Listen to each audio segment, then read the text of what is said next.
Hello and welcome to the Ask the Industry podcast, episode 119. I'm comedian Simon Caine, and for those of you new to the show, this is the podcast where I interview the most influential people from the worlds of stand-up, comedy, radio, and today, performers' unions. Equity is the biggest performers' union. It is there to help the rights of performers in all areas of the arts. I got on 2 guests this week, and I get them to fully introduce themselves at the start of the podcast. But basically, Michael Day, who is the London Variety Officer, and Louise Grainger, who is in charge of marketing events and training at Equity, came on to discuss the pros and cons of joining, their role within the Me Too movement, the areas they want to improve on, the way they communicate with comedians, what they offer, what they don't offer, and what you get for your membership money, and so much more. If you're a performer who isn't a member of Equity, or you're a performer who is thinking about joining Equity, or even just someone who's a professional who's thinking, you know what, I'm a bit annoyed about how some promoters don't pay on time, or I'm owed quite a lot of money from that booker. I think I need to get some representation to help me out with that. These are the people that do that. And here's how, essentially.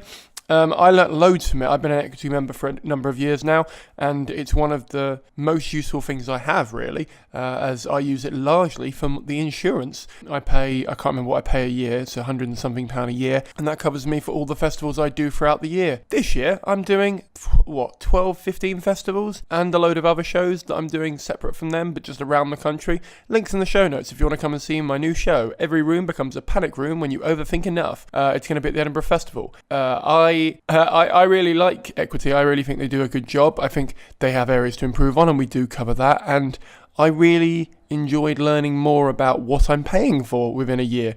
So I hope you get a lot out of this as well. If you're new here, please don't forget to hit that subscribe button. If you're old here, please do remember to give us an honest, ideally positive review in iTunes. And either way, please do join the Facebook group. It's called Ask the Industry Podcast, and it's on Facebook, obviously. But for now, this is Michael Day and Louise Grainger. So I'm Michael Day. I'm the London Variety Organiser is my job title. So I have national responsibilities for the area within the union called Variety, Circus and Entertainment. That includes comedians. It includes lots of other things: circus, jugglers, street performers, stilt walkers, burlesque, anything like that. So within the union there's probably about 10,000 members that do that work. The London part of my job title is that I do legal casework within London and visit workplaces within London. So that's about right. Need anything more than that at the moment? No, that's everything.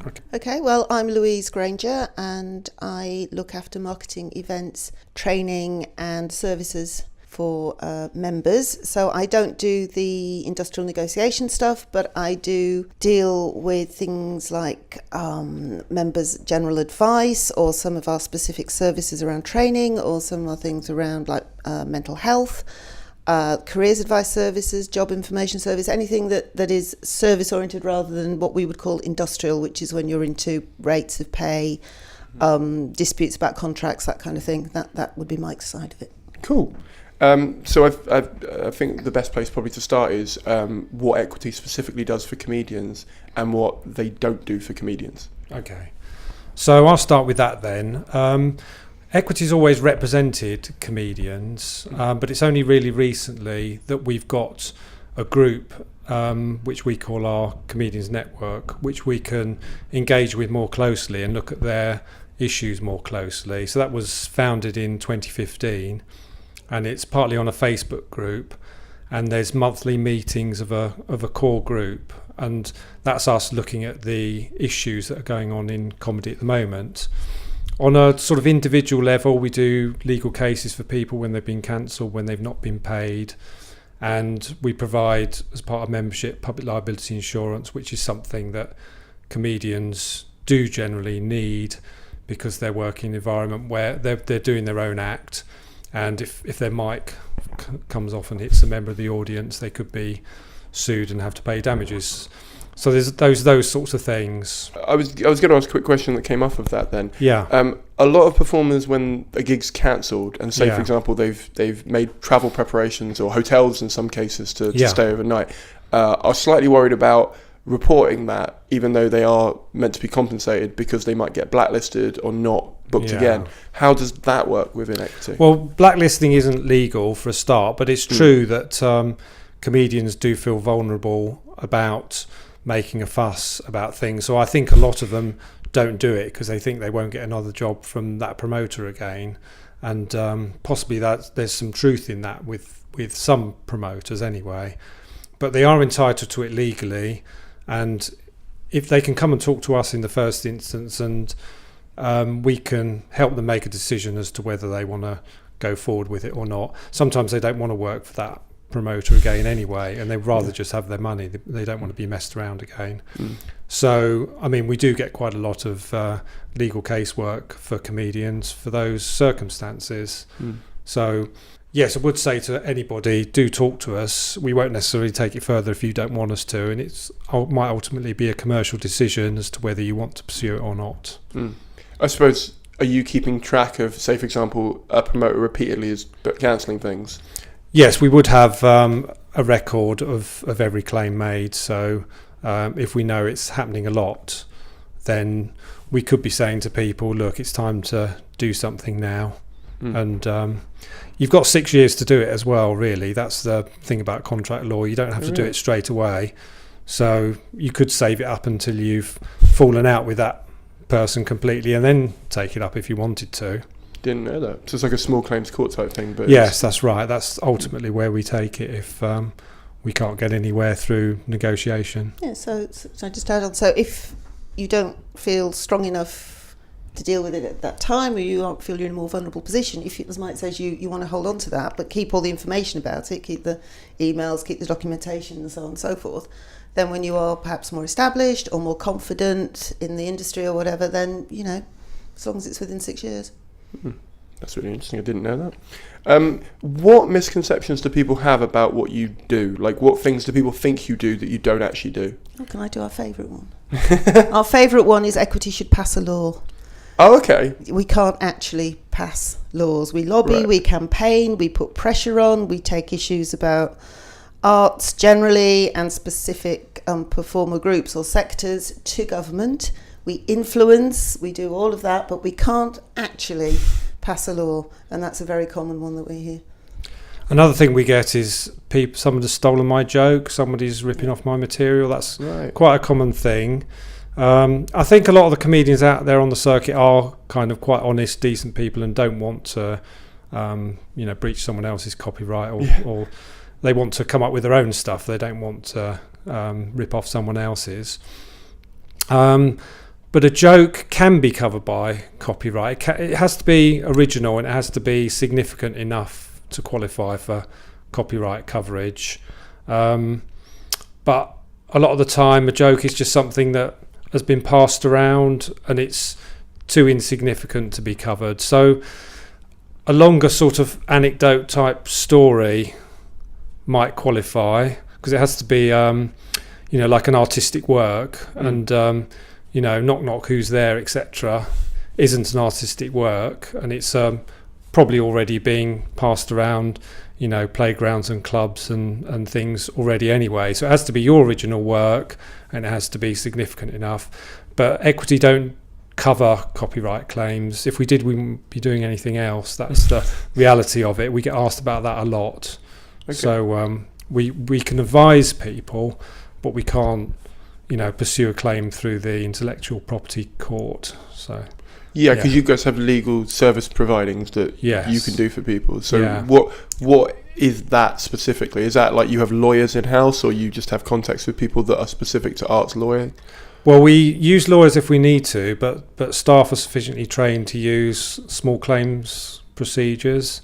If we need personal injury, so if somebody's been injured and it's actually the fault of their employer, then we pass that on to a firm of personal injury lawyers that we use. Okay. But we do the contract claims and we do employment tribunal type claims, but not for comedians. They don't tend to fit into the employment tribunal scenario. So with those cases, it tends to be dealt with before you would get into a formal tribunal or a formal court case. We tend to just deal with them on a hello, we're equity, let's talk to you, Mr. Promoter, Mr. Employer, Mrs. Promoter, Mrs. Employer or whatever, and just get this sorted out.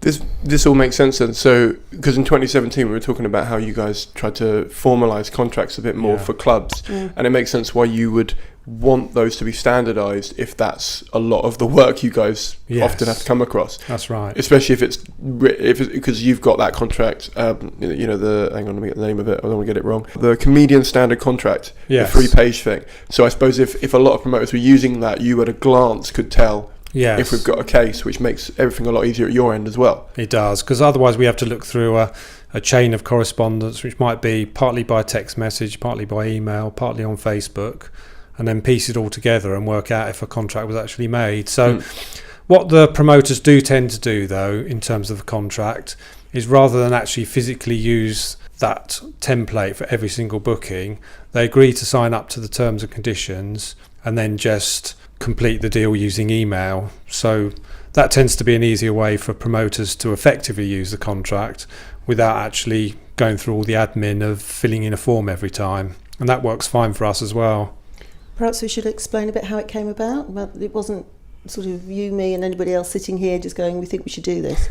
It was devised and worked on and collaborated on with our comedian network. So, professional comedians absolutely influence what went into it, and because that's how we work. We don't just sit there and go, you must. We try and work more collaboratively with the relevant artists, relevant members. Yeah. So how is that going? How many clubs are using it at the moment? How are you policing that clubs have started to enforce it? Are you? Yeah, it's a fair number. It's not as high as we want it to be. It's more in the sort of 25 to 30 sort of area at the moment. And we haven't had any issues raised from anybody booked by any of those venues. So it's the good guys using it, really. The casework I am dealing with wasn't done on those standard forms. But I suppose there's an opportunity that once the claim's been resolved with those ones, we can go back to them and say it would be so much easier. We could have avoided all this if you'd used the contract. But we would have to ask our group whether they thought that the promoter or club was a good one for us to go into an agreement with, whether they're going to honour it or whether they're just going to sign up to it for their own benefits and then not really stick to it. Do you have like a promoter network then? Some of the Comedians Network people are promoters. I think it's just the way the industry is. People do both, don't they, a lot. So I think it's largely those that are artists as well as promoters that are using it. So it's always interesting that there's fear about doing something properly. Fear about having a framework, having a contract, because Equity is our 90th anniversary this year, and when performers got together because they were just fed up of being abused and messed about and contractually destroyed, and they decided to make a stand and make a difference. And so 90 years of experience, obviously not personally, but of introducing structure and frameworks into sectors that didn't have them or weren't particularly keen on that idea, has shown that actually over time those sectors then do start embracing that, because it saves time, it saves money, it saves grief, it saves all sorts of upset to be roused at gone forever, just to have a framework to work to. And it is that simple, really. Everybody knows where they stand and what they're doing. But also, on the flip side of that, as someone within the circuit, I think it's not. I think probably with some people it is a fear of changing it or even going with something so formalised, because I think. I mean, I sometimes compare the circuit a bit to like Fight Club, because we're kind of all sort of working in the evening and then we see each other in the day and we sort of go, but we don't talk about the gig, And I suppose it's sort of this. Sort of the system's always kind of work, not properly, but it's kind of. So I feel like everyone's a bit like, well, if it's not fully broken yet, why try and patch it? If that makes sense. Yeah. Yeah, no, that does make sense. But then it is comedians who are coming to us saying, we need something, we want something. Because I think, it is a sector, an industry that is just changed so quickly and continues to change more and more quickly, and I think there is sort of an internal feeling that now it's at a point of needing something a little bit more professionalised, perhaps, so that people do know that if they've driven all afternoon to get to a gig, that gig is actually happening. Yeah. And what happens if when they get there and they're told it's not, what are their rights, what can they do, and to have confidence around that. And I think some of that framework and structure is it's coming up from the grassroots that this is what's wanted. Well, what about the other way around? If I was a promoter and I had a comedian who cancelled and I was a member of Equity and they signed that contract, could I take them for a fee? Yeah, well, the thing is about if you're claiming damages off somebody, you have to have actually suffered a financial loss. So the promoters are in a bit of a position where is a buyer's market. And if someone lets them down fairly late on, they can still get someone in to cover. Right. And therefore, their financial loss is making that phone call or maybe paying that person £10 more than they might have had to pay the original person or something like that. Yeah. So it's not really going to be worth their while in pursuing that comedian for that £10 difference or whatever they'd be legally entitled to. But yes, they would be entitled to, if it's a breach of contract, they would be entitled to take action if they suffered a financial loss. Usually they don't, because say if it was a big name that pulled out and they had to refund loads of tickets and all that sort of thing, then there would probably be much more of a financial loss there, and they might be inclined to do something about it. In practice, what most do is think, I'll think twice before booking that person again if they think they've let them down for a not very good reason. Yeah, I mean, if it was a good reason, they might well have sympathy. If it's because they're getting 50 quid more for performing somewhere else, then they might not be so sympathetic. Yeah, it's very much a seesaw thing, because at a certain level the promoter has all the control, and then at a certain point when you're famous enough, you kind of have the control, because they might not want to pursue it as well, because they'll be like, well, I have lost out, but if they come back, I don't want to lose that business. That's right. So there is some give and take, and there's nothing wrong with there being give and take if it's fair. Do you know what I mean?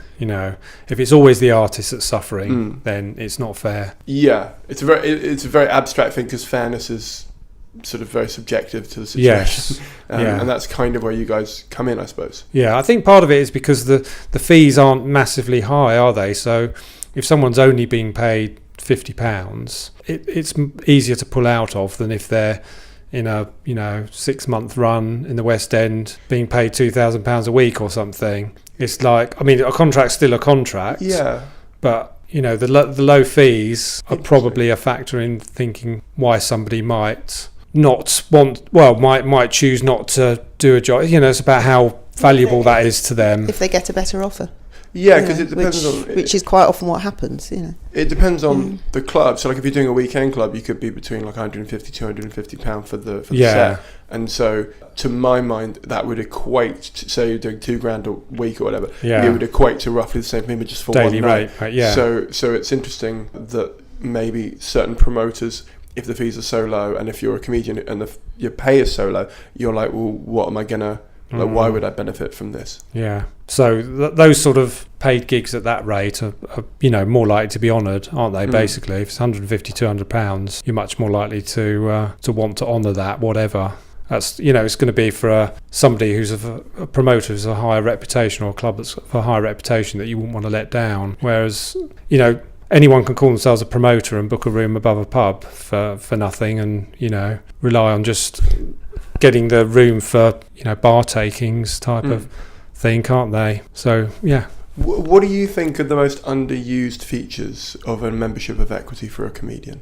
You go ahead with that one. Well, we have all these sort of on the services side. There are things that I think we do that probably would benefit comedians, but so we have our free training resources, which are all about business skills. And comedians absolutely run themselves as small businesses. Yeah. And, I think they're a fascinating artistic type, if you like, because not only do we create their own work, write their own stuff, observe everything, get their own gigs, travel, do all the tax, the whole lot. They have to do everything in ways that certain other performers don't. So we do a lot of free business skills training. It's the website's feutraining.org, Federation of Entertainment Unions, because we do it collectively with the Musicians Union and the Writers Guild and the NUJ, National Union of Journalists. The government pays for it, so why would we not have everybody using it? So it's not just a membership thing? It is. You have to be a member, but you have to belong to one of those those unions. Right. And we pulled together because musicians, comedians have in common a business skills need. So there's no point each union reinventing and investing when we can do it collectively. So there's stuff on there about how pitching, negotiating, using social media for your work and not just your mates, building websites, channeling people to your website. How do you do that? Because just, having one sitting in space is no use to anybody if people aren't looking at it. Tax returns, business planning, goal setting, all of this stuff. And it's all completely free. A lot of it's online through things like webinars. It's aimed very much at freelancers. So it recognises the fact that freelancers, when they're not working, have lots of time but no money. So they don't have time to pay for training, they don't have time and money to pay for training or spend their resources in that way. There are e-courses, there are actual get-together in a room courses, but they're all short, there's nothing longer than a day. So it's very flexible and it's completely free. So we would say that's something that's underused perhaps by comedians, that they don't know much about that one. We've mentioned the public liability insurance, which I think most comedians do know about, but we also insure all our members for accident. So on the premise that if I break my leg, I have a job, so I'm still going to be able to work, I'm still going to get a salary, whereas most performers who have to go on stage tend not to be able to do that with a broken leg. The accident insurance pays out while people are getting better, so it's something like £152 a week for up to 12 months, for example. So that's one that people don't really know about, I think. They don't use enough. Does that make the cost of your membership the next year go up, like a premium type thing with insurance, or is that? No, our members set the fees. Every year we have an annual conference, and at that conference there will be about 200 people who are all representatives of branches, committees, our democratic structures, if you like. Usually there is a proposal about the fees. I think the last time it went up by £2 a year, something like that. They're never going to be huge increases, they never are. And it's never going to be down to the individual's subscription to go up because they've made a claim. There's no claims bonus effect type of thing. That's a very good point. So what else don't people I think use? people could try to get along to a network meeting as well. I think they could probably be better advertised, because what the network have done now is they've set meetings for every month this year, apart from August obviously because everybody's away doing something somewhere. Yeah, I think we will try to publicise them more, and people should come along, because we've just had one this week. There's sort of one every month, as I've said, apart from August and December. Yeah, and they are the opportunity for professional, comedians to come in to the room, sit down, talk about what's going on, raise issues, come up with solutions, come up with ideas. That's the point of it. Why wouldn't there be one in August in Edinburgh? Well, there might be. There might be. Oh, we have there done. won't be one here. We have done them the last couple of years. Done things in Edinburgh for comedians, and to be honest, they've not had a huge turnout, which you think they would, but then you have to stand back a bit and look at what's going on in Edinburgh, and everybody's rushing around. If they're not on stage, they're desperately trying to get people to come to their show, the flyering, the process, the press, everything. It's just, terribly difficult for people to go, actually, I will now take 2 hours or an hour out of this, shift my focus. And so we found that actually quite challenging. Yeah, so the first one we had probably 2016, I think, and we probably got about 20 people there, which, considering how many comedians there are in Edinburgh that month. But some people say, well, you shouldn't hold it in the afternoon, you shouldn't hold it in the morning, you shouldn't hold it in the evening. Well, when do you hold it? No time's ever going to suit everybody. So we did our best. And we've tried different times and we've tried different venues, but it's absolutely bang central Edinburgh venues. We're not saying come out to Leith or anything. So, we try to make it as easy as possible, but I just think people are just too wrapped up in Edinburgh and the festival and everything that goes with it, and that's entirely understandable. Yeah, I thought you were going to say busy, and I was going to say they're not busy, they're just wrapped up in their own ego for that month. They're either asleep.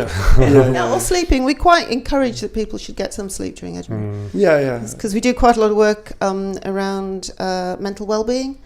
And actually at Edinburgh, one of the things that comedians do come to is our sanctuary space, which we run, which is we run it with the Fringe Society, and it is a completely quiet, silent space with a massage therapist and bean bags and just nothing to do with Edinburgh at all. So we don't let people, use a mobile phone or do any of that stuff in there. It's a real curl up and just take complete time out and defrazzle a bit, because people get very wound up at Edinburgh and very stressed and very tired. It's an understatement, yeah. And we do have people who say, so, what's your accommodation? They're like, they say, well, I'm sharing. I go, and then you dig a little bit deeper, and what they mean is that they've got the bed from 10 till 4, and then somebody else has it from 5 till, and it's like, that sort of sharing. So actually the chance to just lie down somewhere, the blanket over you, and just chill out for a couple of hours has become quite important. So the sanctuaries, we do get a lot of comedians into the sanctuary.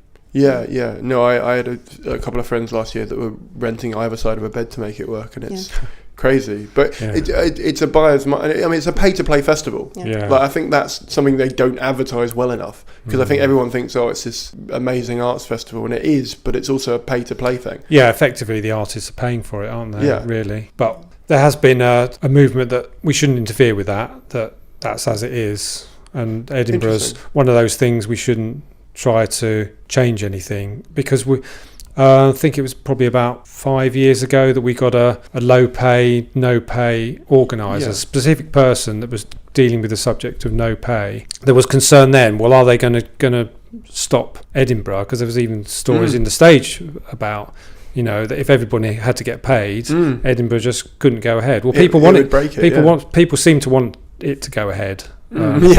So there's never been any movement to try to kill it off. I mean, ideally, people would get paid properly. It wouldn't be one of those things that is effectively subsidised by the artists. It seems the balance is even more wrong than when it started. Are you talking about spots on shows, or are you talking about the actual show itself? Well, by the time you have to get up there, get accommodation, and then say if you were getting money from collection in buckets or that sort of thing, and if you're paying for promotional material and all those sorts of things, getting flyers handed out, you're going to come away having made a massive loss, which is people choose to do that in the hope that their show might get picked up and they'll get a massive amount of work out of them, and people have, so people see that somebody has started an amazing career having done their show in Edinburgh. That's effectively what people do. They're paying to go to a trade show, show their wares to people in the hope that it'll go somewhere, and it can happen.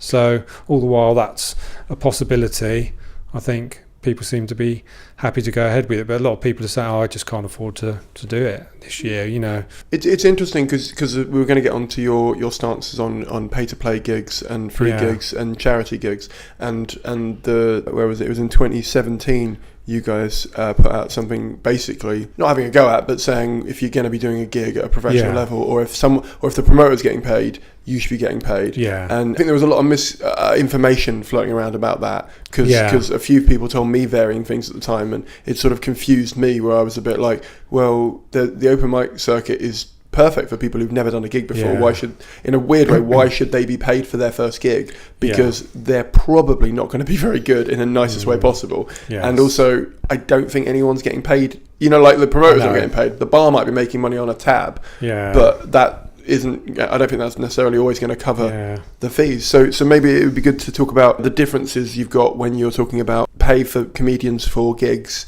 they're doing, or even open spot progression things, because some comedians do unpaid tens at clubs in order to show what they can do to get work down the line, and where do you guys stand on that, and what are you trying to do with the industry within it? Okay, well, we're absolutely fine with the free spot within a paid bill that people use to get their feet into comedy. Basically, that's all fine. Nobody disagrees with that. What they don't want is for it to become the norm, that they should be doing a gig and not getting paid. That's the thing. As long as it is progression, everybody's happy with it. I mean, I remember going to see comedy where there's free spots sort of 25 years ago or more. It was quite common that you'd have a paid lineup, and then they would say, this is next 5 minutes is somebody who's got a new act, be nice to them, sort of thing, and then later you'd see them somewhere good, like Jongleurs, being paid a good fee because they've developed their act. So that's fine, and comedians are also happy to go somewhere where they can try out new material and don't necessarily want to be paid massively for that, because they see that as part of trying out their own jokes, and it's as much for them as for the audience.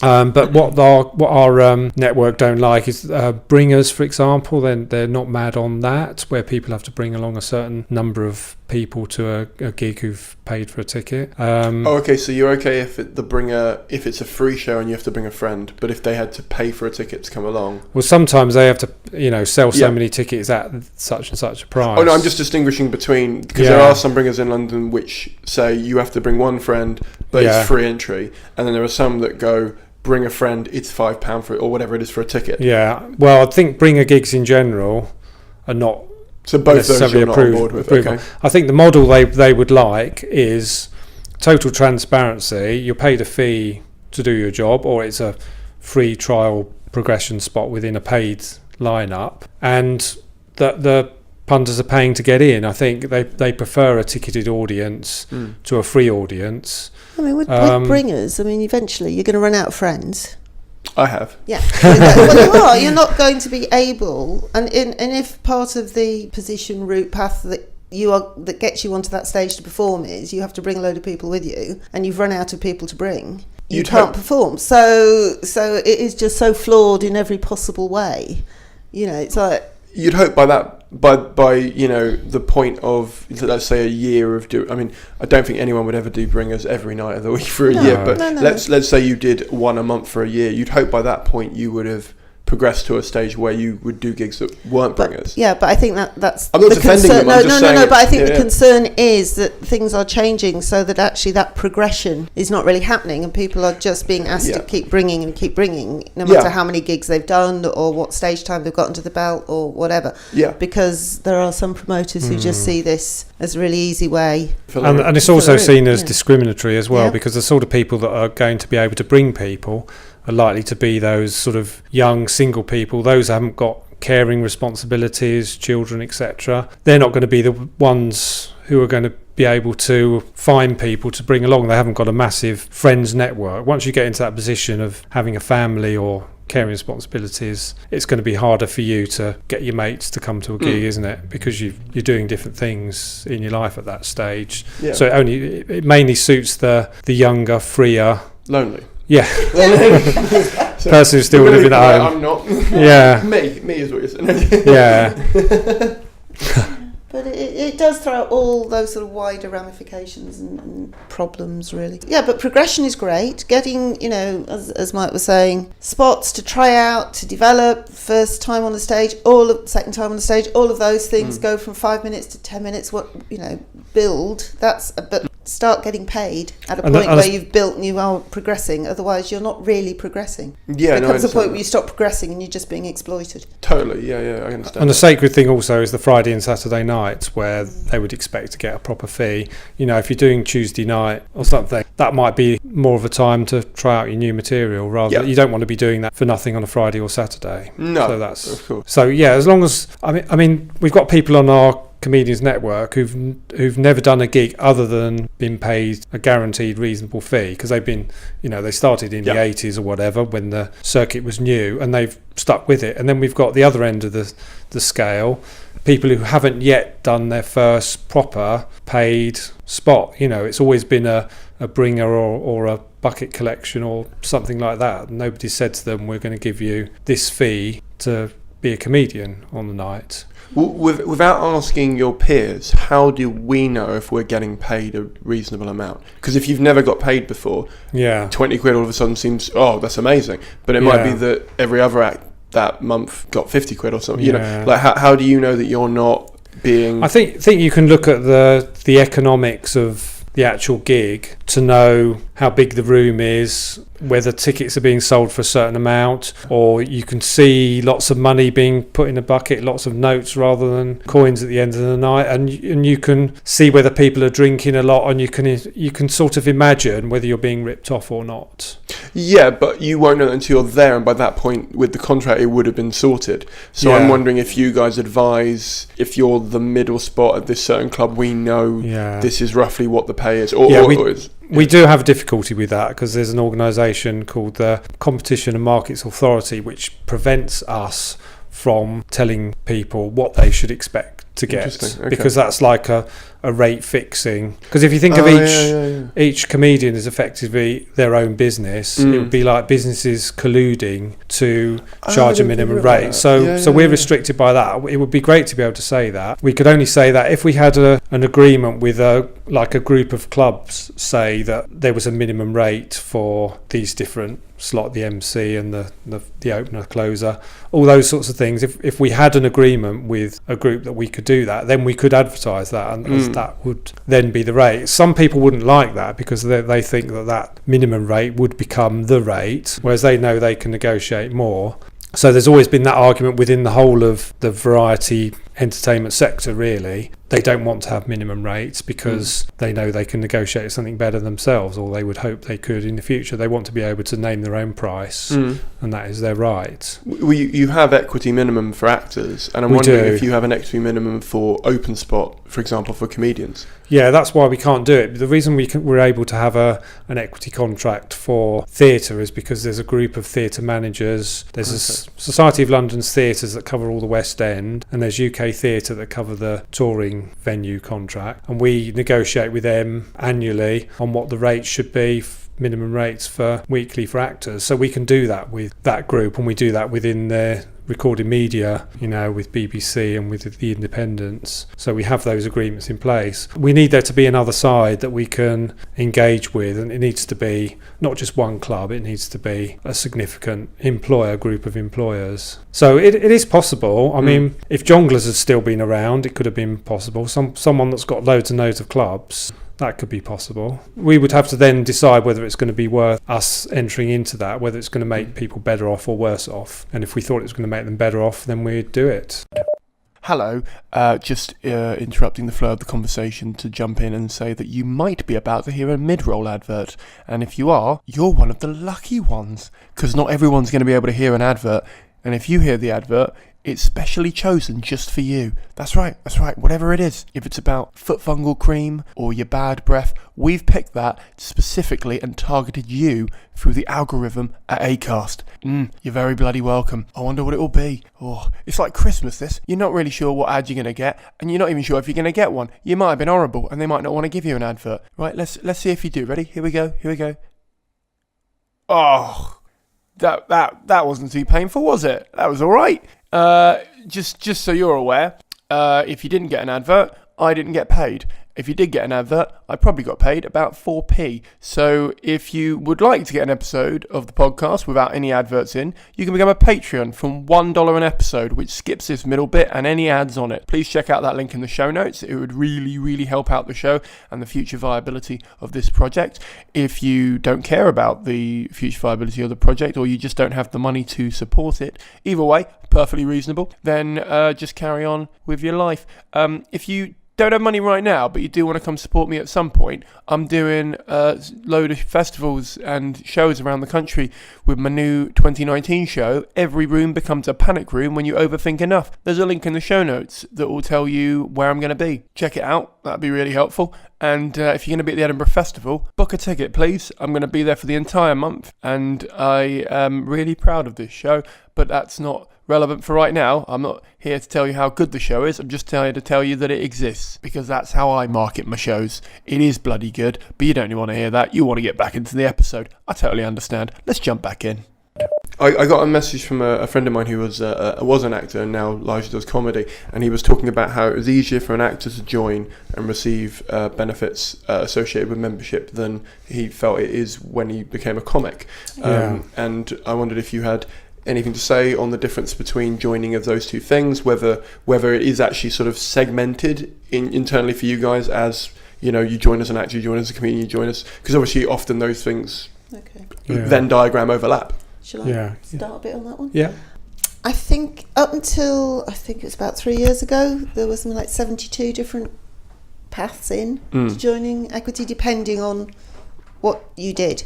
But that was just not manageable for anybody, for us, for people to understand it, for anything. So it is actually the same criteria now applies to everybody, no matter what they do or where they come from.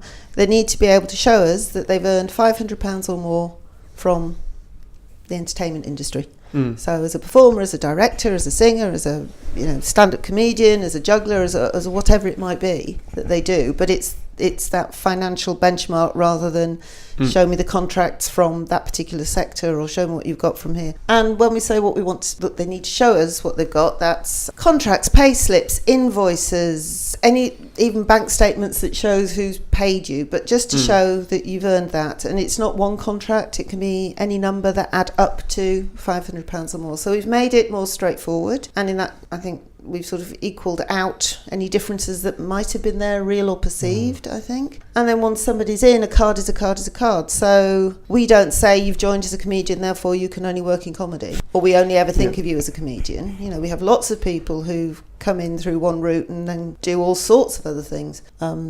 Comedian talking at an event we did on Tuesday, who describes herself as a comedian, a storyteller, a writer, a director, and all of those things, but it's only one equity card. Covers you whatever you're working in. I will go, because I had another question submitted which said that they went to drama school and they found that you guys come into the school and have meetings with them before they leave, so they're aware of equity, and that is very useful for them. But they said when they left and they became a comedian, they spoke to other people who do comedy courses, and like for example Oliver Double, who runs something down in Kent which is like a more formalised university course. They don't get the same sort of outreach, and they were wondering what kind of outreach you do and what elements of that you think you need to improve on to kind of get your message out to us better. Yeah, absolutely. We've done some work with the Comedy School in London. I'm right, yeah. Done some work with them around their events and things. I mean, it is... You came to mine. Came to yours. Came to yours. Thank you for coming to that. No, we will always go to where comedians are. I mean, the challenge is... I'll be inviting you to the next one. Please do. We'd love to come. But the challenge is comedians' workplaces. There's like 2 or 3 in a space. 2 or 3 comedians, 4 or 5 max in one night. So whereas if you're in a drama school, you've got everybody in the same space for a year. So it's much easier to schedule getting in to see them and talk to them. This is an excuse. We just do it differently. We do a lot of stuff at festivals. So the Leicester Comedy Festival, for example, we do lots there. We get round all the venues. We get round as many of the shows as we can without actually moving to Leicester for 2 weeks. We always do a big event at Leicester to really try and underpin that equity has a relationship and a role within comedy. So that's we set up the I Say annual comedy conversation, and we've done so we've had Alexi Sale, Nicholas Parsons, Barbara Nice, Sarah Pascoe, and this weekend just gone Tom Allen did it for us. That's another way that we do about just trying to let comedians know that we are there for them and they can come to us. We do similar stuff at Edinburgh. We get around to many of the venues as we can. We talk to people. We do a lot of identifying, writing to, emailing to, that kind of stuff. But it is generally harder to get a group of comedians in one space than it is to get a group of actors, because actors work in ensemble. I mean, that's what we do. There's always a bunch of them. But we do try, and we are very much open to ideas and suggestions. We've done sort of odd team, not that we're odd teams, but odd nights where we've done teams round the comedy clubs in London, and then sort of choose a couple of nights, and so 2 of us will go to a club and we just have a circuit that we get round. We try and talk to the comedians as much as possible, which involves a lot of standing around the bar maybe, but Brighton's that's fine. another one. Brighton's another one we go to as well. Yeah. So we do try, but we are really always open to ideas and suggestions about how to get in. But with the university comedy courses, and I'm probably at fault here, my understanding of them is that they're more academic rather than practical. Right. They're not really, because we quite often get requests for research questions, and can you tell us about this, that and the other, to deal with research projects that those students are doing, rather than it being about here's a microphone, here's a stage, here's how you tailor an act, here's how you work out material, here you are running order, the actual skills of comedy. But I'm really happy to go and talk to, or get colleagues to go and talk to those courses. Okay, and the Comedians Network are keen to engage with courses where they can as well. They thought about putting some video stuff together. Might be easier than trying to go there in person sometimes, if they've got some messages they want to convey to the new people. So if there's significant courses, we'd definitely look at going. We've got enough people out there on the road to call in. What do you think are the biggest areas of weakness for equity in relation to comedians? I think the circuit is just so disparate in a way, really, and it's changed such a lot. And some of the things they say is that people are coming out of comedy schools with the skills to set up their own, or they're advised on how to set up their own nights and things. So it's just kind of spreading all over the place at the moment. Established clubs are better to work with than things that are just popping up all over the place, but it's definitely a challenge to and to get people to complain as well, to get people to complain when things are going wrong. I mean, we've just done a survey on late night safety and sexual harassment and that sort of thing. So that's probably going to be our next push now, to try to do something about that, because the survey did uncover quite a lot of stuff going on out there. So there's, the car sharing type scenarios and inappropriate behaviour that goes on actually in the clubs themselves. Sometimes it's the promoter, sometimes it's other comedians, sometimes it's the audience, and about trying to do more to protect and create a safe environment. So we were going to try to draw up some additions to the contract to have some kind of charter for venues to sign up to protect. We were very interested in the work that Samina Zera and Zera and Seymour Mace did. That testimony stuff. That is really interesting to us for this sector, and will probably help as well impact on some of the things that we're talking about in that sort of guidelines, code of conduct, whatever we want to call it. So, like, for reference for the listener, that was an event that was done in Edinburgh this year called Tales of the Unacceptable. I have spoken to them this year, and if we're doing another one, I'm going to record that and put that as a podcast. Brilliant. Probably with a few names beeped, just because I imagine that I'll get a liability sued.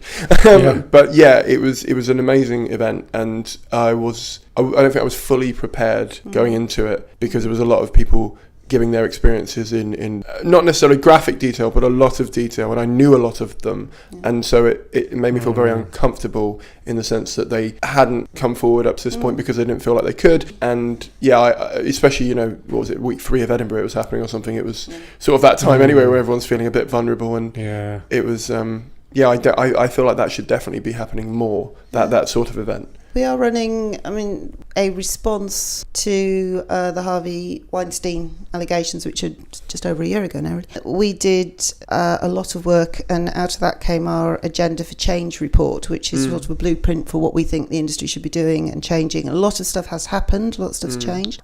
We have a Safe Spaces campaign out of that. We have a harassment phone number. We have email. Safe Spaces campaign is basically stating very clearly that a workspace is a safe space, and harassment, bullying, this kind of poor behaviour simply will not be tolerated. That everybody involved in that project there will not be a bystander. We will feel empowered to call it out, to raise it. We will be listened to. All these sorts of things. It's around dignity at work, really. I think we have a harassment helpline. We have a harassment email. And the thing is, again, I sometimes worry that, quite often worry that there is a perception that this is all about actors, and it's not. It's about anybody, any member who's facing any kind of bullying, harassment, discrimination, poor treatment. That's what unions do. That's what we're here for. So, get in touch, basically. Yeah, as a comedian, I think it's media-led perception more than anything, because I don't have a day-to-day link with Equity. I don't talk to you on a overly regular basis. But when I see things on TV or on the newspapers and stuff, it's always really actors talking, and I think it comes down to one of the most interesting things I saw on your website, which again felt a little bit like it was geared towards actors, but that might be because I've just seen groups of actors getting together and then speaking out. And I feel like with comedians, like we talked about before, your big fear sometimes is you won't get booked, or you'll be seen as the problem maker, or you'll be seen as someone who isn't just playing ball with the status quo, or any of the, quite frankly, horrible excuses that we give for not speaking up. It's kind of odd, because what would happen? Say for example, I was told something and it's not my story.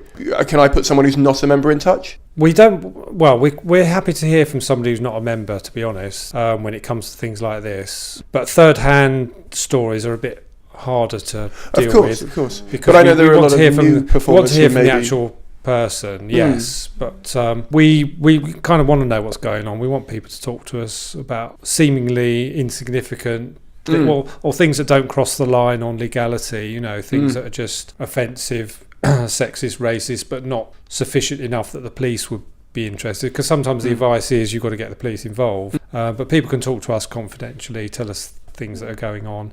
With a non-member, we're not going to be able to represent them. But if it builds up a case file against a particular person or organisation, there's going to be members that are going to want to complain as well. So ultimately, we might be able to do something about that. Yeah, because it's one of those weird ones where, like you said, a lot of the stuff that's happening legally is so ambiguous that I can imagine that makes your job a bit of a nightmare, because the reflection on your end could be, well, you're not doing anything. But the reality is the law can't, necessarily dictate over certain acts or certain things that maybe it should, but also maybe it can't, just because of the grey area of the arts being what it is. So how, maybe are you lobbying for change in that area? What's happening? Sometimes it's not necessarily about the law. Sometimes it's workplaces, whatever the workplace, should have policy in place, which is not necessarily the law, but it is about what we in this building, in this club, in this venue expect. This is how we expect people to treat each other. This is how we expect people to behave. So there should be some of those policies. There are things that can be done under health and safety law, duty of care to people who are in your building, in your space, in your club, whatever, who you're working with. So there are lots of ways of approaching this, rather than just say it's assault. It's within, covered by sexual misdemeanor legislation or whatever it might be. There are lots of different ways of approaching it, and we will use all of them. Well, because again, I think the path after reporting something is what I think people get scared of sometimes, because they're not sure where their information is going to be used or where their words are going to be passed on to and what's happening. So let's role play for let's say someone called up and wanted to report something that was let's say a sexual offence. Where's that information going to go? What's the process, and how are they dealt with? Yeah, so it could be reported on our sexual harassment line, our dedicated helpline, for example. The person there would refer it to the organiser. Could be someone like myself, if it's my area. So if it's a London kind of non-theatre type workplace, then that would come to me. And then we would have to talk to that person to find out what to do next, depending on the case. It could be, if it's serious enough, it could be that they have to go to the police about it. It could be something that we take up, if they want us to, take up with the promoter or the club or potentially the other artist, but really it's the employer that we're looking to do something about this. So it's just going to be on a case-by-case basis, really. So it's either a police matter or an industrial matter. They may not want to do anything. They may just want to talk to somebody about it, which is often the case. So that might be good enough, that they don't want a definite outcome out of it. They just want to tell somebody that it's happened, and they want to say it in confidence and leave it at that, really. We're always led really by what the member wants. It's their situation. So we will support, we will help, we will represent, we will advise, we will do all sorts of things, but we can't force somebody to go to the police, and we can't force them to, and nor would we out them, if you like, without their express consent that they want us to go and then talk to the employer, or they want us to talk to the other artist, or they want us to talk to the agent or the casting person or the TV exec or whoever it is that they feel they've got this difficulty with. But we don't just go off and do that without their full consent, knowledge, and a bit of a plan, really, about what's going to be said, what we want to do, what they and what they want out of it. Because sometimes it's I can't work in this space anymore. I need to be got out the contract. I need to be got out. That's okay. We can manage that out. It might be I want an apology. That can be organised. It might be I don't want anything. I just wanted to say it out loud to somebody who would believe me, be heard, or listen to me. Or or not laugh at me, or not dismiss me, or not devalue me, or those sorts of things. I mean, it's very much, or make excuses. It's very much around what that individual particularly wants or needs. And I assume that if they called up, were open about who they are, what happened, and said, I would like to take it further, but I don't want my name being included, does that damage what you can do, or the case taken forward? Like, where does that put you? There's definitely a limit to what you can do with an anonymous type complaint. I mean, you can't go to court. I mean, if you're owed money, for example, you can't go to court as an anonymous person, you have to put your name forward. So we would have to work out with them whether we can talk to the employer without them being able to identify that person. So that could be the plan. If there's enough, if they're seeing enough people and they're not going to be able to work it out, if they're going to be able to work it out, it's pointless being anonymous, isn't it? Yeah. So I mean that is difficult. If the particular promoter doesn't book that many women and it's a woman complaining and it's fairly soon after the event, they're going to struggle to do it anonymously. But it's unlikely to be something that's going to be able to go to court anyway with that sort of behaviour. It's either a police matter, a criminal matter. There isn't really necessarily a breach of contract angle that you can claim financial damages for to go to the county court. So what I mean, say there is a promoter, or there almost certainly is, but say there was a promoter who is doing something like that, and they come forward and obviously that promoter is never going to book that act again if they know who that person is. But then, like you say, they might not want to work with them again. Won't want to work with them. Yeah. Are they just allowed to keep promoting? Like, is there a list of promoters that have had strikes against them that you guys have publicly that means people know who to avoid? We can't put anybody on as called a court judgments list. It used to be called a for your special attention list. We used to be able to put people on a list that we would advise that you didn't work for or that you contacted Equity before working for, and we could pretty much put somebody on that list for lots of reasons, for bullying and things like that.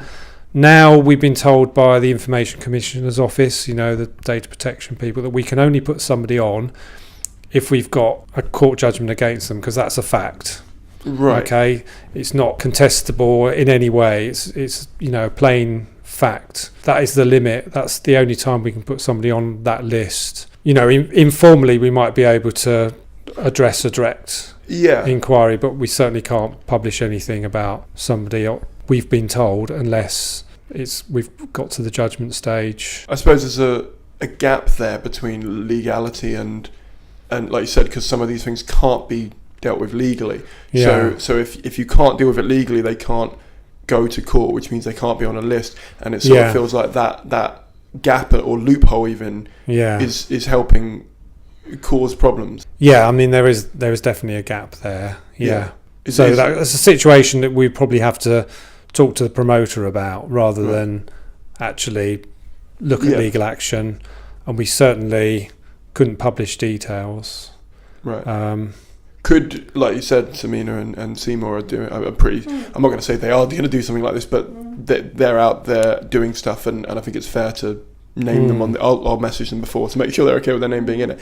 But if comedians wanted to have a list of people, would you get involved and be like, well, hang on, that's not allowed? We might talk about whether we could get legal advice on what's allowed. Because it could be that the promoter libels you then for saying hang on, I've never been legally prosecuted. It. You would be opening yourself up for libel if you printed anything. It's kind of a frustrating. It's massively frustrating. But I mean, sort of the basic rule of thumb is don't name people unless you are prepared to actually take that forward as a proper claim and a proper case. That's probably. Really, because as you were saying, you were thinking earlier on in this conversation, you were sort of saying you might bleep some names out. Yes, very much do. That's part of it. So walking around saying X is this based on hearsay rather than saying X did this to me.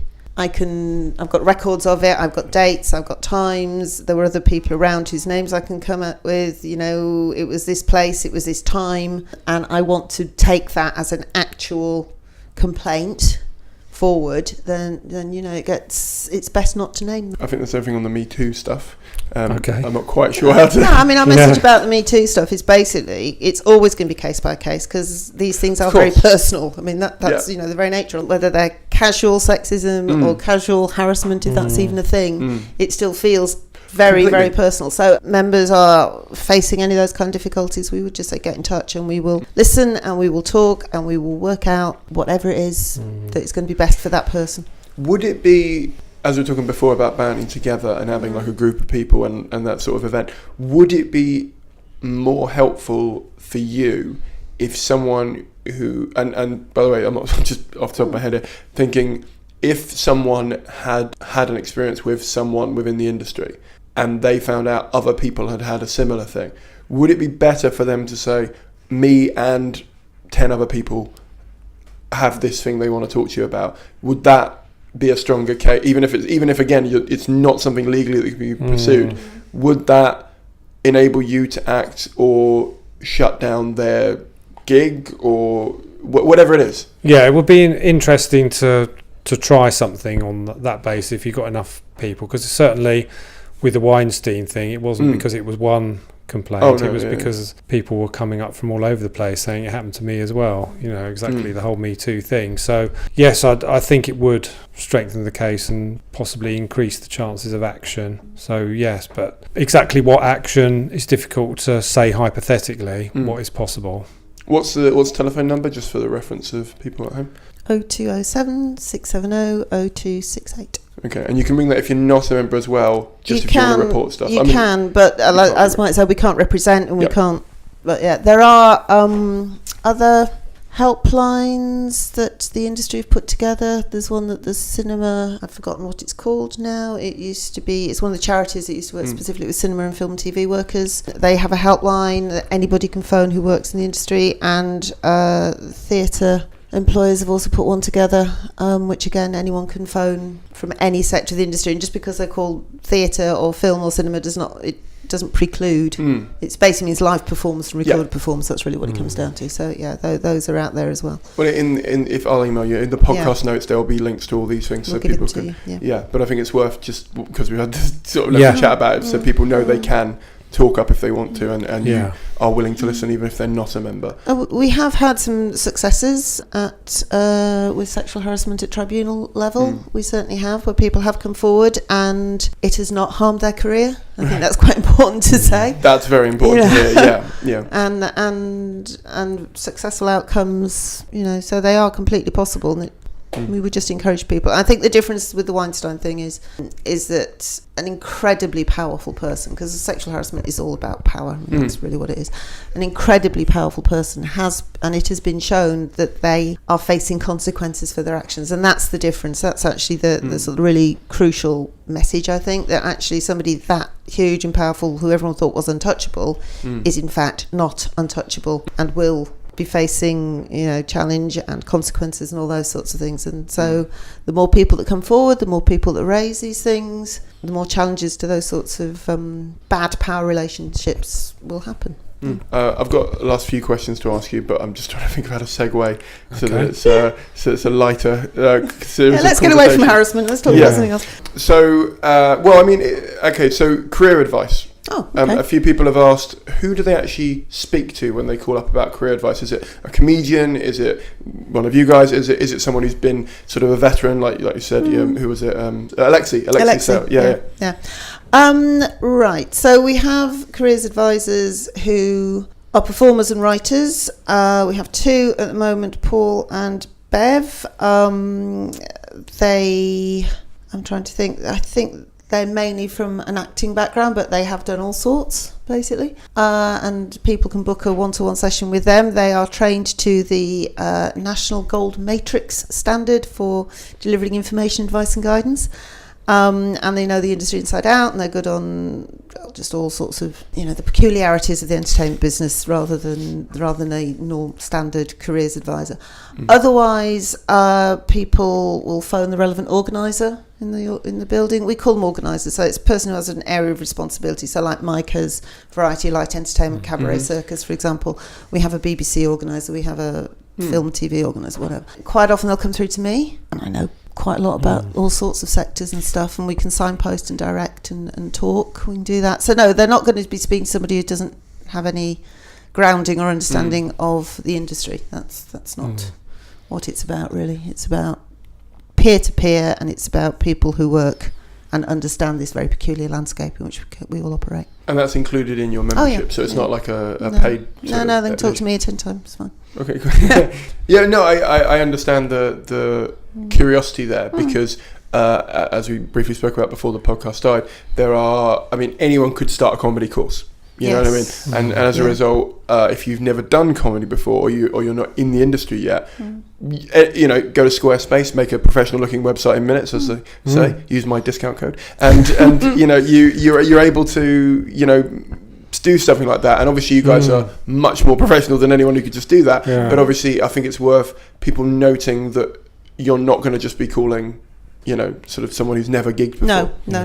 It's well, we've never been on stage, but we understand sort of the ins and outs of it and the ramifications and how you get to be on stage, those processes and things. But we do, again, at Edinburgh, for example, we always have a week of workshops and events and so on, but we also have a drop-in, which where anybody can just come in and find us or our colleagues from our Glasgow office, who also throughout the festival then have drop-in days in Edinburgh for people to come and ask advice and just bring your CV or ask, you know, whatever. I mean, we're all pretty well versed, and we do a lot of that kind of outreach where we go to where people are and get them to talk to us about whatever it is they need to talk to us about. Drop-ins, from our perspective, drop-ins are great because we have no idea what's going to come at us. So that's really keeps you on your toes, and it's interesting, and sometimes it's really fascinating. But we've never, so far, touch wood, had something that we haven't been able to help with or signpost onto or look into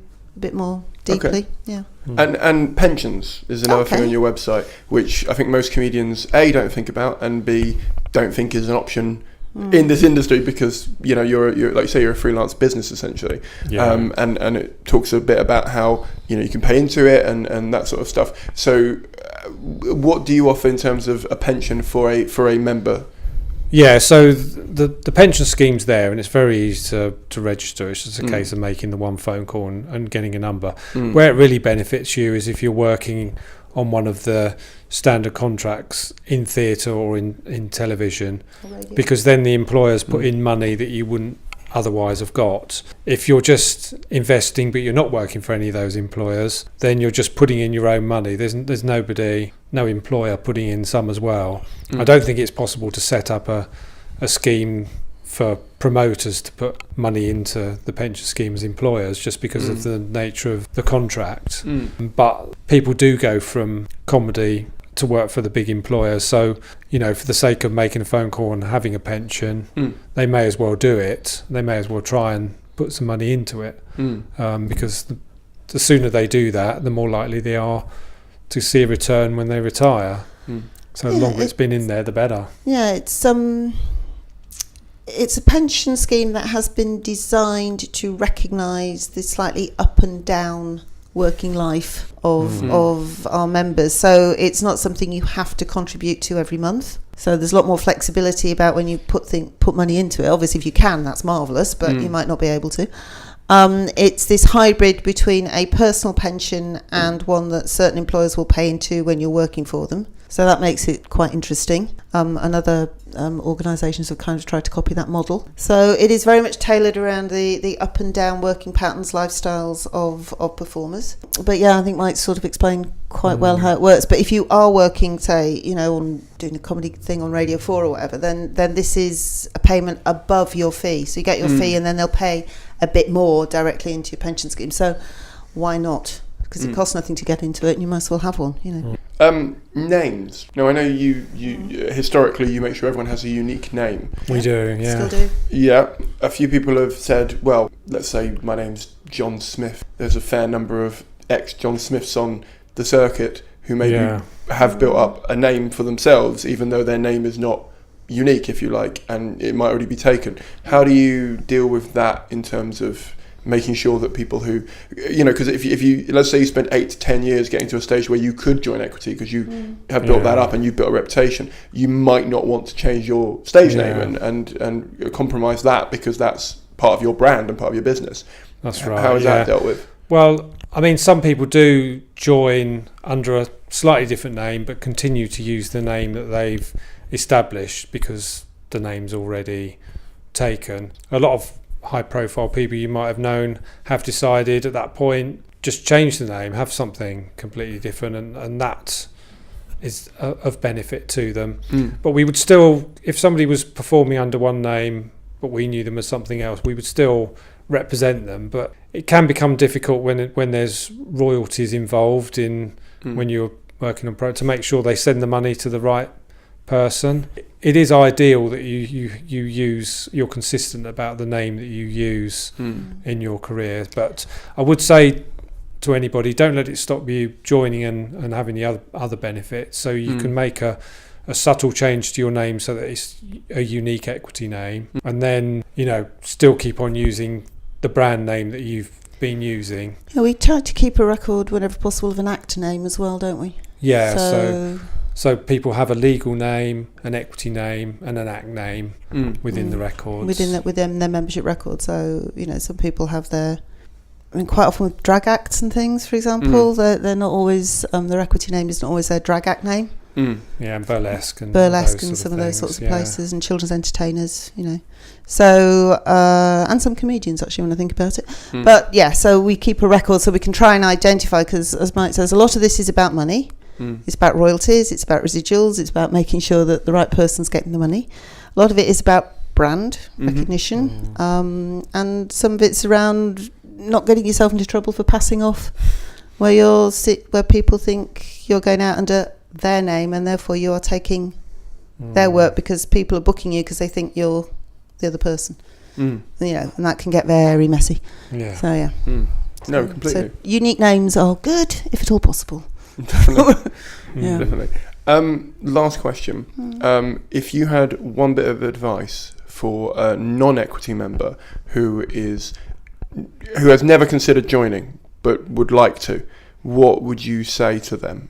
Well, it's hard not to say, come and join us, come and get involved, because until you do, you won't know what you're missing effectively. You may think you're paying out a certain amount a year for a bit of insurance and a bit of help if you need it, but actually meeting other members doing the same thing as you can be a very good thing, because particularly on the circuit you might not see that many people. You might be very alone, whereas if you come to a room and there's 20 people, for example, you might get more out of that. You might learn more from that than you do in a year on your own. So yeah, come and get involved. Yeah, I think, we're obviously going to say it's a good thing, and we would, obviously, some people say I can't afford it, and we'd probably say, well, the answer to that is you probably can't afford not to, because in terms of money, it's, most people do it direct debit, it's just over £10 a month. That's what it works out at, which is, 2.5 coffees, something like that a month, and this is a slightly more lasting effect. I don't know. It is a bit of a community. It is that I think there is a relief if you are experiencing something that someone's got your back, that you can phone up, then they will understand what on earth it is you are talking about. So, we get people from other sectors who use the most extraordinary props and start phoning us up and talking about sort of fire props and all kinds of things, and we actually know what they're on about, and they find that quite reassuring and helpful. So we sort of understand the world, we understand the pressures, we understand the very peculiar nature of working in the entertainment industry, where you're freelance, where you're travelling a lot, where you're working at night when nobody else is, the pressure that puts on relationships, the pressure it puts on your finances. We do sort of get it, and that's quite a big part of why people want to be, involved, really. Well, thank you very much for coming on. Thank you. That was Michael and Louise. Oh, I loved hearing about the future of equity, how they're trying to successfully flush out guilty parties within the industry without negatively impacting the careers of the victims. I put some links in the show notes that Louise gave me for places that you can go if you would like to voice something that's happened to you within the industry, or you would like to speak out or have yourself be heard about anything within the Me Too movement that you would like to be taken seriously, and maybe even progress that into a legal sense. So if you want to check out those links, please do. Please do speak out if you can, because it's how things change, and that's really important. And I loved hearing about what I'm paying for with equity. I loved hearing about the future of the organisation. I loved hearing about literally just what they don't do, because I've never bothered asking them what they don't do, which gives me a better understanding of what they do. And so I now know when I email them for stuff that I'm not I'm not going to annoy them in that way. That was really exciting. A little exclusive for you for making it this far into the episode. I am working with Equity to do another festival meet and greet at the Edinburgh Festival. Keep your eyes out for that. If you want the most up-to-date information on that event, please join the Facebook group. It's called RC Industry Podcast, and it's on bloody Facebook, isn't it? So, if you do that, then you'll find out who's going to be on it and what we're doing and where. It's exciting, and I'm looking forward to it. After you join the Facebook group, join our Patreon. You can do it from $1 an episode. Oh, that's 80p. 80p? It's a freaking bargain, mate. If you can support the podcast from 80p, you get these episodes ad-free. You also get emails ahead of time, even ahead of the Facebook group, to let you know when we're going to be doing live meetups and industry events. And if you can't do that, but you want to donate something, you can do that on PayPal, which is on my website, simoncaine.co.uk. If you can't afford anything right now, that's perfectly understandable. Give us a review. Ideally 5 stars, but if not, a 4-star that reads like a 5-star will be just as good. Everything and any support is really appreciated. The Ask the Industry podcast is a Fruit That Got in Gravity's Way production for the internet. All elements were created by me, comedian Simon Caine. Thank you very much for listening, thank you very much for subscribing, and thank you very much for rating and donating if you do. I'll see you all in about 14 days' time. Bye!